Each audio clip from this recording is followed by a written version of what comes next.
7 વચનમાંનું એક વચન એ છે કે આપણે સાથે સાથે વૃદ્ધ થઈએ. હું એવું માનું છું કે આનાથી સુંદર વચન જગતમાં બીજું કોઈ છે જ નહીં. To grow up together, to grow old together, આનાથી સુંદર જગતમાં બીજું શું હોઈ શકે? So I think let's start with it કે પહેલાં તો કેટલા લોકોને સાચે પરણવું છે? ઓનેસ્ટલી લેટ્સ આ લોકોને બહાર મોકલી દઉં. કેટલા લોકોને ઓનેસ્ટલી પરણવું છે? ધીરે ધીરે ધીરે ધીરે. સૌથી પહેલી વાત એ છે કે તમે કોઈ પણ ડૉક્ટર પાસે જાઓ, તમે સાયકેટ્રિસ્ટ પાસે જાઓ, તમે દરજી પાસે જાઓ, તમે બ્યુટિશિયન પાસે જાઓ, તો પહેલાં તો તમારી અંદર તૈયારી હોવી જોઈએ કે તમને શું જોઈએ છે.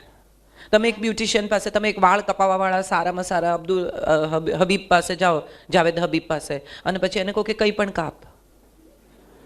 એવું નહીં થાય. You must know what you want in life. એટલે સૌથી પહેલી વાત તો એ છે કે પરણવું છે, લગ્ન કરવા છે, કોઈની સાથે રહેવું છે. મારો એક દોસ્ત છે હિરેન કરીને, એ પરણ્યો 35 વર્ષે, પછી લગ્ન કર્યા. એટલે મેં એને 15-20 દિવસ રહીને પૂછ્યું, મેં તું કેવું, how is your marriage treating you? એટલે મને કહે છે મને 2 પ્રોબ્લેમ છે. શું? તો કે પલંગની બંને બાજુથી નીચે ઉતરાતું નથી, એક બાજુ કોઈ સૂતું હોય છે, અને બીજો બહુ જ મોટો પ્રોબ્લેમ કે હું નાહવા જાઉં પછી કોઈક ઠોકે છે બારણું કે ખોલ. આ 2 વસ્તુઓ હું માનું છું એને નડી. કેમ? કારણ કે એની પ્રાઇવસીમાં પ્રોબ્લેમ થયો. 30, 35, 32, 28, 25 વર્ષ સુધી તમે એકલા રહ્યા છો.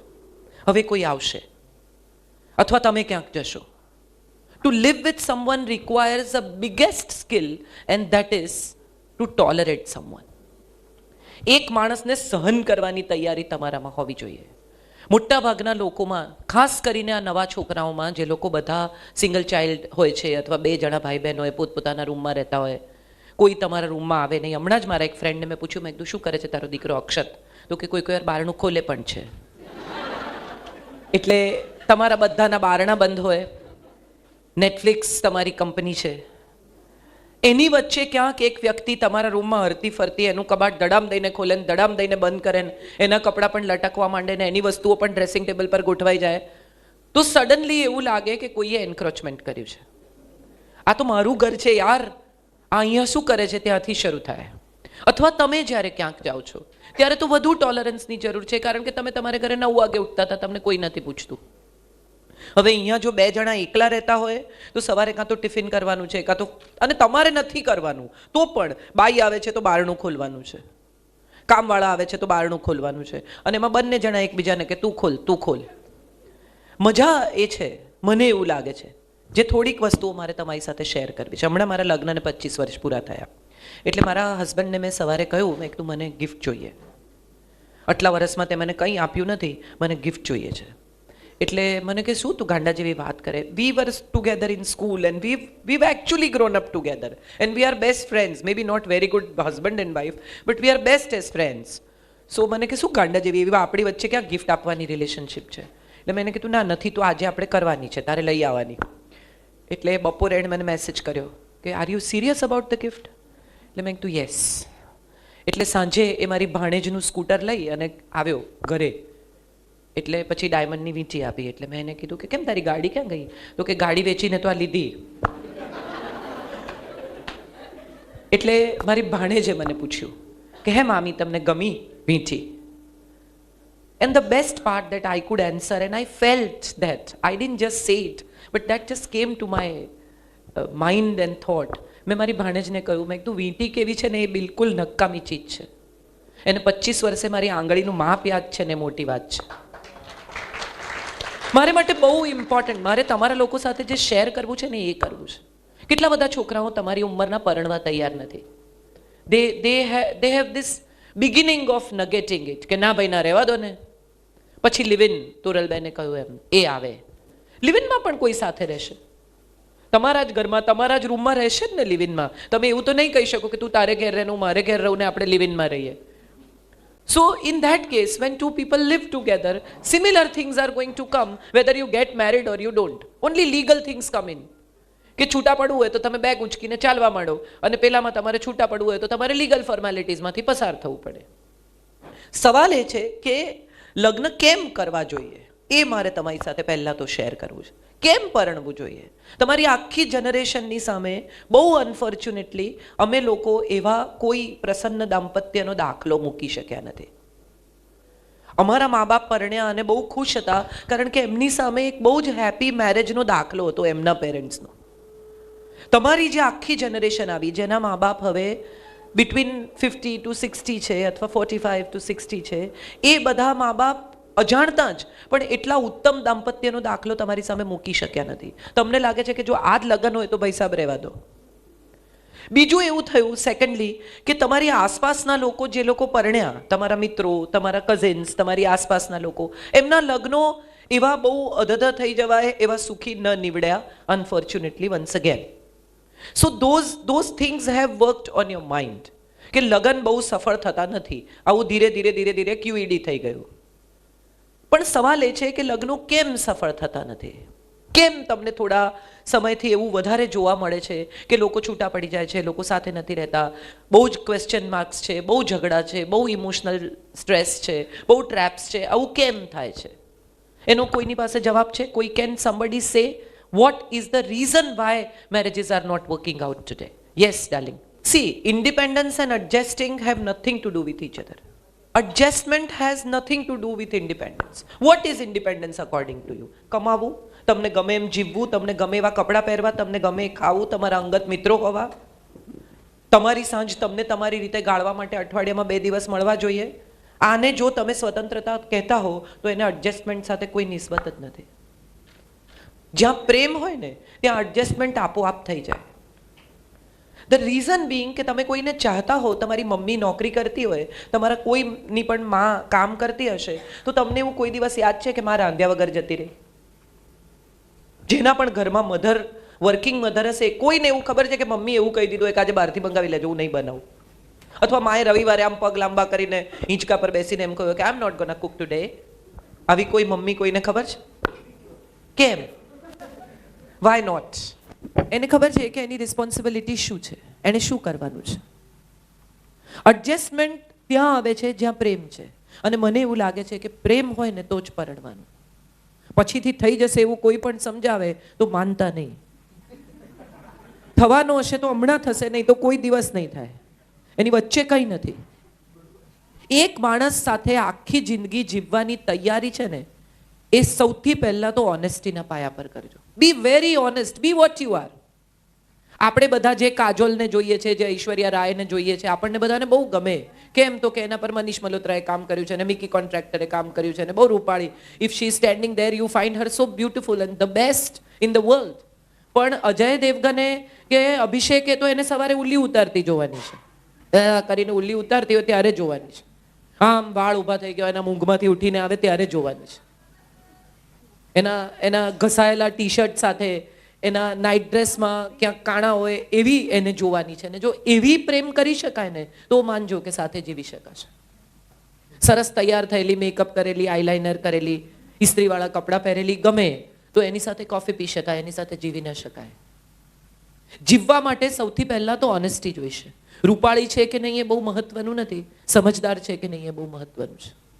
એવી જ રીતે છોકરો કેટલો સારો દેખાય છે, એનું બેંક બેલેન્સ શું છે, એનું ફેમિલી બેકગ્રાઉન્ડ શું છે, એ બધા ક્રાઇટેરિયાઝ ઇમ્પોર્ટન્ટ છે, પણ એટલા ઇમ્પોર્ટન્ટ નથી. તમે એની સાથે જીવી શકશો, કાલે આ ફેમિલી બેકગ્રાઉન્ડ નહીં હોય તો શું કરશો? કાલે આ બેંક બેલેન્સ ન પણ હોય. હમણાં જ અમદાવાદમાં એક મોટી હોસ્પિટલના ડોક્ટરે ક્રૂડ ઓઇલમાં ટ્રેડ કર્યું અને એના અબજો રૂપિયા ડૂબી ગયા.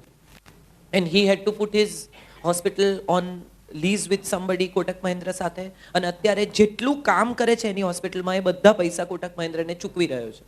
એના પરિવારને ખાલી પગાર મળે છે. પત્ની ડોક્ટર જોઈને પરણી હશે, પત્ની ફેમિલી બેકગ્રાઉન્ડનું, હોસ્પિટલનું, 3 પેઢીઓનું હોસ્પિટલનું બેકગ્રાઉન્ડ જોઈને પરણી હશે. હવે કયું બધું તો માણસ નહીં ગમે? પૈસાથી જિંદગી છે? તો મારે એક સાદો સવાલ પૂછવો છે કે તમારી પાસે બહુ પૈસા છે, તમે એવા છોકરાને કદાચ આકાશ શ્લોકા સાથે એન્ગેજમેન્ટ તોડી નાખે ને તમારી સાથે કરે, પછી પહેલો સવાલ કે તમારી તિજોરીમાં કેટલા કેશ, કેટલા ડાયમંડ્સ, કેટલા પૈસા છે, તમારો બેડરૂમ અદ્ભુત છે, આખો બંગલો હમણાં તો આપ્યો પેલી ઈશાને, પિરામલે, એ બધાની સાથે તમારા બેડરૂમમાં તમે જે મિનિટે પ્રવેશો છો એ મિનિટે તમારી પાસે જેટલા પૈસા છે બધા ખર્ચીને ઊંઘ ખરીદી શકશો? 2 કલાકની ઊંઘ ખરીદી શકે છે કોઈ? હા કે ના? સારામાં સારું ખાવાનું બન્યું હોય, 5 શેફ હોય તમારા ઘરમાં, અને 5 શેફ તમારે આમ ઊભા હોય અને તમારા માટે તમે કોઈ કરવા તૈયાર હોય, તમે ભૂખ ખરીદી શકો છો? અને ત્રીજો સાદો સૌથી છેલ્લો સવાલ, અહીંયા બહાર મિલેનિયમ ક્લબની બહાર એક માણસ બેસી અને રડતો હોય તો એને કેટલા લોકો પૂછવા જાય કે ભાઈ શું થયું, પૈસા પડી ગયા, એક્સિડન્ટ થયો કે બીજો પ્રશ્ન થયો, તને કંઈ હેલ્પ કરીએ? અને એકલો રડતો હસતો હોય તો? એક માણસ એકલો બેસીને હસતો હોય, કેટલી વાર સુધી એ હસી શકે? થોડી વારમાં એમ્બ્યુલન્સ આવે કે એકલો હસે છે. સાદી બેસિક જિંદગીના પાયાની વાત એ છે કે હસવા માટે, સુખી થવા માટે, મજા કરવા માટે જોડે એક જણ જોઈશે. એકલા મજા નહીં કરી શકાય. અત્યારે બહુ મજા આવે. કેટલા બધા લોકો એવું કે મારે તો કોઈની જરૂર નથી, હું તો એકલો ટ્રાવેલ કરું છું, હું તો એકલી ટ્રાવેલ કરું છું, મને તો ઉલટાના માણસો ગમતા જ નથી. ઇન્ટરેસ્ટિંગ છે આ ફેક્ટ. મેં પણ આવું કહ્યું છે મારી જિંદગીમાં. મેં સંજયને પૂછેલું, મારા હસબન્ડને, તારે પરણવું શું કામ છે મારી જોડે? આજથી 25 વર્ષ પહેલા અમે એ જ ઘરમાં સાથે રહેતા હતા જે ઘરમાં અમે પરણ્યા. 1 વર્ષ જોડે રહીને પછી અમે લીગલ વેડિંગમાં દાખલ થયા, 25 વર્ષ પહેલા. અને ત્યારે મેં એને પૂછેલું કે કેમ પરણવું છે, અને ત્યારે એણે મને બહુ સરસ જવાબ આપેલો. હું એવું માનું છું કે આ જવાબ દરેક માણસ માટે સાચો છે. એણે મને એવું કહેલું કે હું સવારે આંખ ખોલું ને ત્યારે મને તને બાજુમાં જોવી છે આખી જિંદગી. આ બહુ બહુ સરસ જવાબ છે જિંદગીનો. આજે નહીં, આવનારા 25, 30, 35, 40 વર્ષ સુધી એક માણસ તમારી બાજુમાં સૂતો છે અને સૂતી છે, અને તમારે આંખ ખુલે ત્યારે કોઈક તો છે કે જે તમારી રાહ જોઈ રહ્યું છે. ઘર અંદરથી કોઈ ખોલે છે, તમારે કાયમ ચાવીથી બહારથી નથી ખોલવાનું. Companionship is what marriage is all about. I don't think it's a project. I don't think it's something that is taught to you all these years. છોકરી જો સમજ શું કરે. તમને એક છોકરી એમ કહે કે હું તો નોનવેજ નથી ખાતી, અને તમને જિંદગીના 10 વર્ષ સુધી ખબર ના પડે કે એની બેનપણીઓ સાથે બહાર જઈને નોનવેજ ખાઈ આવે છે. પણ એ 10 વર્ષ દરમિયાન તમારી ને એની રિલેશનશિપ એટલી અદ્ભુત છે. You have been the best of the friends. You have loved each other. You have lived with each other so happily. She has taken care of your family. So do you think this one thing that she has not told you will create a problem in life? એને ઘરમાં કોઈ દિવસ લાવીને નથી ખાધું, એને બહાર કોઈની સાથે ખાધું છે, એને ભાવે છે, એ ખાય છે, એને તમને નથી કીધું. કેટલા લોકોને લાગે છે કે એનાથી પ્રોબ્લેમ થાય? Let's be honest. હું અહીંયા ભાષણ આપવા નથી આવી. કેટલા લોકોને લાગે છે કે આવી 10 વર્ષની સરસ રિલેશનશિપ પછી તમને આવી એક નાની ફેક્ટ ખબર પડે તો પ્રોબ્લેમ થાય? Very good. I am very glad કે તમે લોકો રાઈટ જગ્યાએ રાઈટ કામ કરવા આવ્યા છો. નાની નાની વસ્તુઓ જિંદગીમાં જરાય મહત્વની નથી. આપણા બધાનો પ્રોબ્લેમ એ છે કે આપણે એટલી નાની વસ્તુને એટલી મોટી કરીએ છીએ કે સમય જતાં આપણને ખબર જ નથી પડતી કે પ્રેમની આગળ એ નાની વસ્તુ એટલી મોટી થઈ ગઈ. તમે 10 પૈસાનો, હવે તો 10 પૈસા નથી મળતા, 1 રૂપિયાનો સિક્કો આમ સૂરજની પાસે રાખો ને આમ, તો તમને સૂરજ દેખાય. પણ એને તમે આંખની પાસે લઈ આવો ને તો સૂરજને પણ ઢાંકી શકે. એને તમારે ક્યાંથી જોવી છે એ બહુ અગત્યની વાત છે. મને, હું એવું માનું છું, હું બહુ ઇન્ડિપેન્ડન્ટ છું. મેં કોઈને ઘરમાં ક્યારેય પૂછ્યું નથી.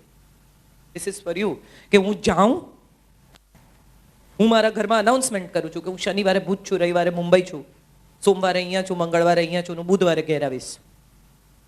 અને આ હું માનું છું છેલ્લા 10 વર્ષથી મારા ઘરનું રૂટીન છે. પણ હું જ્યાં હોઉં ત્યાંથી મારા ઘરનું મેનુ હું સેટ કરું છું કે આજે શું બનશે, ઘરમાં શું નથી, એ મને હું જ્યાં હોઉં ત્યાંથી ખબર હોય છે. ઇન્ડિપેન્ડન્સને એડજસ્ટમેન્ટ સાથે કોઈ નિસ્બત નથી. એડજસ્ટમેન્ટને રિસ્પોન્સિબિલિટી સાથે નિસ્બત છે. અને 2 લોકો જ્યારે સાથે જીવવાનું નક્કી કરે ને ત્યારે બંનેની એકબીજા સાથે રિસ્પોન્સિબિલિટી છે. હમણાં થોડા દિવસ પહેલા હું હૈદરાબાદથી આવતી હતી અને એક couple, young couple with a little child and a very little child, એવા 2 જણા, એક ટોડલર ને એક એકદમ ટાઇની બેબી, એ લોકો ચઢ્યા. અને પતિ પત્ની એરપોર્ટ પર સાથે હતા અને પછી પત્ની પાછળ જઈને નાનું બેબી લઈને સૂઈ ગઈ અને પતિએ અહીંયા આગળ ફર્સ્ટ રોમાં, સેકન્ડ રોમાં 2.5 કલાક સુધી બચ્ચાને એન્ટરટેન કર્યું. એને કોઈ રીતે પાછળ જવા ના દે. પેલું આમ પાછળ જુએ એટલે એને વળી કંઈક બીજી વાતમાં પાડે. 2.5 કલાક પેલી એની વાઈફ ઊંઘી ને લોકો નીચે ઉતરતા હતા. ત્યારે મેં પેલા ભાઈને કહ્યું, મેં કીધું you are a wonderful father, I must tell you. એટલે એણે કહ્યું કે wonderful mother hasn't slept for 3 days. આપણને ખબર નથી, આપણને એવું લાગે કે એણે 2.5 કલાક રાખ્યું છોકરું, પણ પેલી સ્ત્રી છેલ્લા 3 દિવસથી રાત દિવસ નથી સૂતી. So there is a little responsibility કે ચાલ ફ્લાઇટમાં તું સૂઈ જા. અને એટલું કરવામાં તમે ક્યાંય ઘસાઈ નથી જતા. 2 લોકો જ્યારે સાથે, તમે સાદા તમારા રૂમમેટ સાથે હોસ્ટેલમાં રહ્યા હશો, તમે કેટલા એડજસ્ટમેન્ટ કરો છો? તમે કોઈને ઘરે રહેવા જાઓ છો, મામાને ત્યાં, કાકાને ત્યાં, તો તમારે ધાર્યા પ્રમાણે કંઈ થતું નથી. બધું તમને જેવું જોઈએ એવું મળતું નથી. તો જે વ્યક્તિની સાથે તમે લગ્ન કરો છો એની સાથે એવો આગ્રહ કેમ કે હું કહું એમ જ થવું જોઈએ? બંને પક્ષે છે આ કોઈ એક વ્યક્તિની વાત નથી.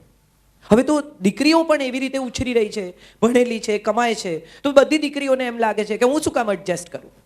ઘણા બધા લોકો મારે ત્યાં આવે છે અને પછી ત્યારે મને પૂછે કે હું કેમ એડજસ્ટ કરું. એનો મારી પાસે બહુ સિમ્પલ જવાબ છે. તમે ડૉક્ટરને ત્યાં જાઓ, તમને પ્રિસ્ક્રિપ્શન લખી આપે અને તમે એને 500 રૂપિયા આપીને 2000 રૂપિયા આપીને એમ કહો તમે જ ખાજો, તો શું થાય? તમે સાજા થાઓ? જેને સુખી થવું હોય ને એને પોતે મહેનત કરવી પડે. બીજું કોઈ કરશે ને તમે સુખી થશો, આ વિચાર ભૂલી જજો. somebody else will make you happy, that will never happen. one of my novels, એક સાંજને સરનામે, એમાં એક છોકરો આવી રીતે છોકરીને મા બાપને મળવા જાય છે અને છોકરીના મા બાપ પૂછે છે કે તું એને સુખી કરીશ ને? અને ત્યારે છોકરો જવાબ આપે છે કે હું એને માટે સંપત્તિ ખરીદીશ, હું એને માન આપીશ, હું એને પ્રેમ કરીશ, હું એને સલામતી પણ આપીશ, હું એની સાથે એડજસ્ટ પણ કરીશ. સુખી એને જાતે થવું પડશે. તમને કોઈ સુખી નહીં કરી શકે, કારણ કે ગમે તેટલું મળે પછી પણ દુઃખી થવાનું તમે નક્કી કર્યું હોય તો કોઈ આવીને તમને મજા નહીં કરાવે. આપણે બધા અજાણતા જેવી દુનિયામાં દાખલ થઈ ગયા છીએ કે આપણે બીજા લોકો સાથે કમ્પેર કરીએ છીએ આપણી જિંદગી. અને જે હું માનું છું બધાનો યુનેનિમસલી પ્રોબ્લેમ છે. આના ઘરમાં આમ છે, મારા ઘરમાં નથી. પેલાના ઘરમાં આમ છે, આના ઘરમાં આમ છે. જ્યારે તમે પેરેન્ટ્સ જોડે રહો છો, તમારા ઘરમાં એક છોકરી પરણીને આવે છે, તમે વિચાર કરો એ કોને પરણીને આવી છે? તમારા મા બાપને? એ તમને પરણીને આવી છે, એને તમને જોયા છે. મા બાપનો ભાગ 5, 10, 15% હશે, પણ what she has decided is to live with you. So the biggest responsibility is to give her an environment where she can live with you. I'm not saying કે તમારા પેરેન્ટ્સને તમે એમ કહી દો કે ના આવું નહીં કહેવાનું, આવું નહીં કરવાનું. પણ જ્યારે આવા કોઈ પણ સંઘર્ષ, અને થાય જ, કોઈ, હું નથી માનતી કે કોઈ ઘર એવું છે કે જેમાં એક નવી આવેલી વ્યક્તિ ઇમિડિયેટલી 5 જ મિનિટમાં એડજસ્ટ થઈ જાય ને એવું લાગે કે જાણે 25 વર્ષથી રહે છે. સાદા દાખલા હું તમને આપું તો તમને બહુ મજા આવે એવા દાખલા છે કે ટિંડોળા ગોળ સમારવાના કે ઊભા સમારવાના. એને ઘેર ગોળ સમારતા હોય, તમારે ઘેર ઊભા સમારતા હોય. પેલી ગોળ સમારે એટલે ત્યાંથી થાય ઝઘડો ચાલુ. અમારે ઘેર લીલું મરચું નાખે છે, તમારે ઘેર સૂકું મરચું નાખે છે. મારા પોતાના ઘરમાં મને ખબર છે કે I M a single child. હું, મારી મમ્મી ને મારા પપ્પા, અમારા ઘરમાં નથી કોઈ બહુ મહેમાનો કદી આવ્યા કે નથી અમે ક્યાંય કોઈને ત્યાં જઈને રહ્યા. અમે દરેક વેકેશન 3 જ જણાએ લીધું છે. અને સંજયના ઘરમાં એના 4 કાકાઓ, 2 ફોઈઓ, અને એવું કહે ને કે ઘરના લોકો જમવાના છે એટલે 35 જણા હોય. આવો પરિવાર છે. અને ત્યાં હું જ્યારે ગઈ પરણીને ત્યારે આઈ વોઝ લાઈક આ કેવા લોકો છે? કોઈ પણ એક માણસ આવે, થાળી લે, જમવા બેસી જાય. ગમે તે માણસ ગમે તેનું સ્કૂટર લઈને જતું રહે, ગમે તે માણસ ગમે તેનું શર્ટ પહેરી લે. For me it was a kind of cultural shock. But the best part of the story was my mother in law knew that I am coming from a family which is a very small nuclear family. And she kept on. અમારે ઘરે બધા જમવાના હોય તો પરિસ્થિતિ એવી હોય કે પહેલા બાળકો જમે, પછી પુરુષો જમે અને પછી સ્ત્રીઓનો વારો આવે. એટલે 2 વાગી જાય અને મને તો સવારે ભૂખ લાગે અને આ 2 વાગ્યા સુધી તો રાહ જોવી એ તો મારા માટે આખી ઇમ્પોસિબલ. હું ચીડચીડ થઈ જાઉં. એટલે મમ્મી સવારના પોરમાં મને એવું કે આજે તમે નાસ્તો કરી લેજો, 2 વાગશે. See, I personally feel this કે આ પેરેન્ટ્સની પણ નાનકડી ફરજ છે કે એક પરણીને આવેલી નવી છોકરી, તમે એક મોબાઈલ ફોન ખરીદો અને પછી નવો ફોન ખરીદો તો તમે જ્યારે ડેટા ટ્રાન્સફર કરો બંનેના બ્લૂટૂથ ઓન કરીને, ત્યારે તમને ફોનવાળો, તમે તો બધા નવી જનરેશનના છોકરાઓ છો તો તમને એવી ખબર છે કે વચ્ચે બટન નહીં દબાવવાના, નહીં તો ફોન હેંગ થઈ જાય. રાઈટ? હા કે ના? ડેટા ટ્રાન્સફર થતો હોય ત્યારે વચ્ચે બટન નહીં દબાવવાના. કરેક્ટ? હવે આ છોકરી જે તમારે ઘેર આવી છે, 25 વર્ષનો ડેટા એની જોડે લાવી છે, એ તમારા ઘરમાં ટ્રાન્સફર કરે ને ત્યાં સુધી એના બટન નહીં દબાવતા, નહીં તો હેંગ થશે. પછી તમે જાણો. થવા દો શાંતિથી એનો ડેટા 2 બ્લૂટૂથ ઓન કરી અને મૂકો, ટેબલ પર રહેવા દો એને, એની મેળે ટ્રાન્સફર થશે. એમાં કંઈ તમારે બીજું કરવાનું નથી. બધાના ઘરમાં નાના નાના કુંડા હશે, છોડ હશે. તમે બહારથી નર્સરીમાંથી પ્લાન્ટ લાવો, પછી તમારા ઘરના કુંડામાં રોપો, ત્યારે તમારે આજુબાજુની માટી લેવી પડે. આમ સાફ કરીને મૂળ જોડે ના નાખો, રાઈટ? આટલી માટી સાથે એમાં ખાડો કરીને તમે નાખો. આ માટી છે ને, એ એનો ઉછેર છે, એની જોડે લાવી છે. એ માટી તમારે સાથે રાખવી પડશે, તો એ તમને તમારા કુંડામાં એડજસ્ટ કરશે. બધું જ બદલવાનો પ્રયત્ન કશુંય નહીં બદલે.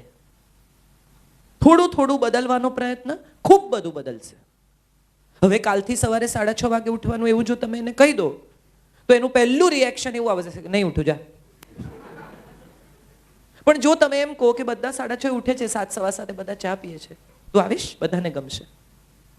દુનિયાનો કયો માણસ, તમે ઘરમાં એક નાનું પેટ પણ લાવો ને, તો એ પણ એની આદતો લઈને, એનો ઉછેર લઈને આવે છે. તમારે એને ટ્રેનરને ત્યાં મોકલવું પડે છે કે આ અમારા ઘરનું એડજસ્ટમેન્ટ છે, તમે એને શીખવું. તો આ તો 25 વર્ષ સુધી જીવેલી, ભણેલી, પોતાની જાતે જિંદગીમાં એડજસ્ટ થયેલી, આગળ વધેલી છોકરી છે. એના ઉપર કશું પણ ઇમ્પોઝ કરવાથી વિદ્રોહ થશે. અને એને પ્રેમથી તમે જે પણ કહેવાનો પ્રયત્ન કરશો, એ રહેવા જ આવી છે ને. કોઈ એકતા કપૂરનું પિક્ચર તો છે નહીં કે તમારે ઘેર આવીને એવું નક્કી કરીને આવી છે કે આ બધાની વાટ લગાવું. એવા કોઈ વિચાર સાથે તો એ આવી જ નથી. એને રહેવું છે માટે આવી છે. અને હું હંમેશા કહું છું કે લગ્નમાં છૂટા પડવાના 100 કારણ હોય છે, અને સાથે રહેવાનું એક જ કારણ હોય છે, તમે એકબીજાને પ્રેમ કરો છો. બીજું કંઈ કારણ નથી સાથે રહેવાનું. If two people love each other, nothing can separate them. And two people don't love each other, nothing can keep them together. કોઈ પ્રોજેક્ટ નથી આ. હવે મારે જે વાત કરવી છે, થોડી ટેકનિકલ વાત કરવી છે.